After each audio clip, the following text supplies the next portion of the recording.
Steven Pariante et Marjorie Husson, vous êtes président et vice-présidente du CJEC. Vous êtes les représentants institutionnels, disons, des jeunes experts comptables et forcément vous-même jeunes experts comptables.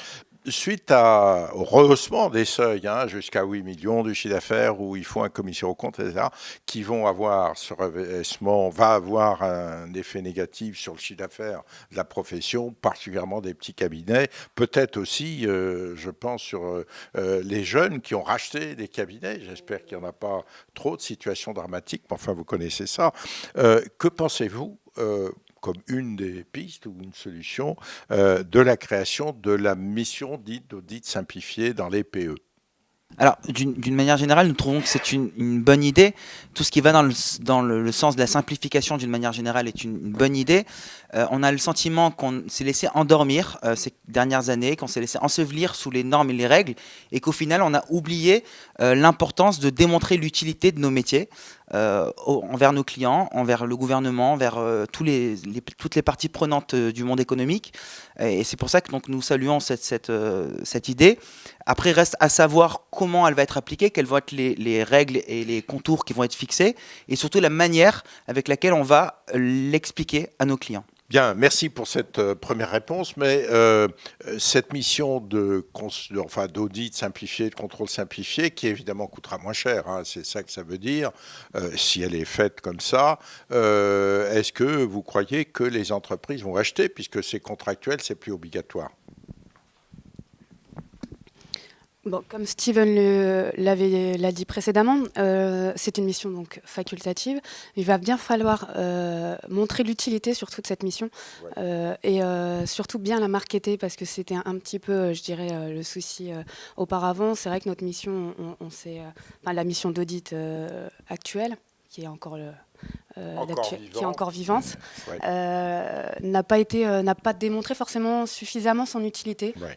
Malheureusement, puisqu'il y en avait, mais donc là, il va vraiment falloir marketer donc, et démontrer l'intérêt pour les entreprises et les parties prenantes, mais également, alors ça, c'est vrai qu'au niveau CJEC du club, on aimerait créer un label CAC du style des normes ISO, pour que l'entreprise souhaite bénéficier de cette norme, aussi bien sur d'autres normes qualité, donc au niveau financier bien sûr, pour pouvoir se différencier de ses concurrents par exemple.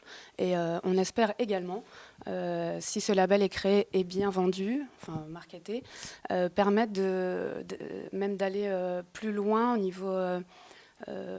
même attirer des entreprises pour lesquelles avant on n'avait pas forcément d'audit, même à 1 million de chiffre d'affaires par exemple.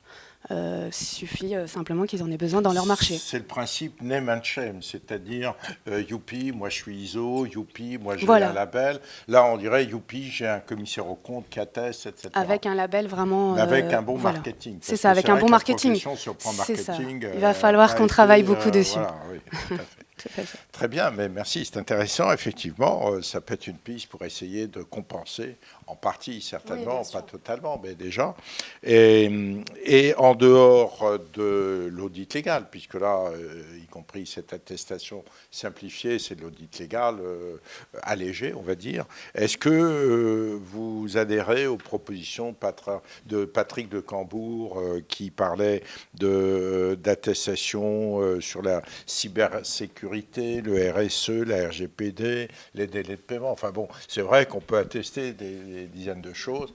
Quelle est votre position? Alors notre position, c'est justement, nous trouvons que c'est une bonne idée à partir du moment où on atteste des éléments en dehors des chiffres et de la comptabilité, sur des domaines autres que la comptabilité, comme la RSE, la cybercriminalité. Nous sommes très favorables à cela.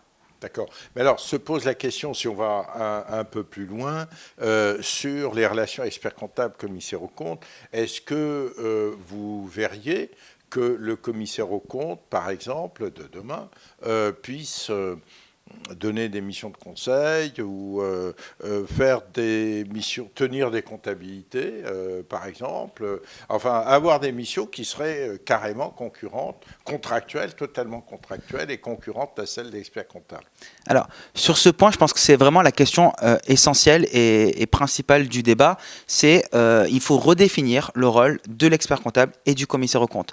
On a bien compris que le gouvernement estimait qu'il ne pouvait pas y avoir, pour des petites entreprises, la place pour un expert comptable et un commissaire aux comptes pour un même dossier.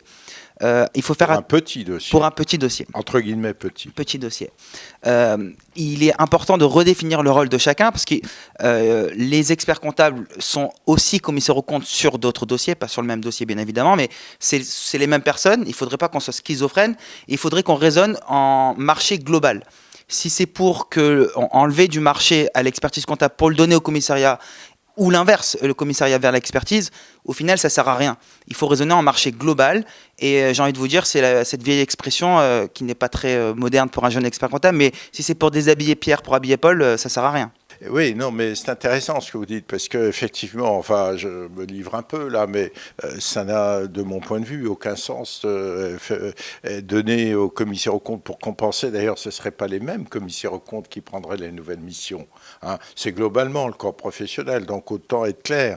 Et le commissaire aux comptes est substantifiquement corrélé consubstantiellement à une loi organique. Il est un élément de transparence du fait de la loi.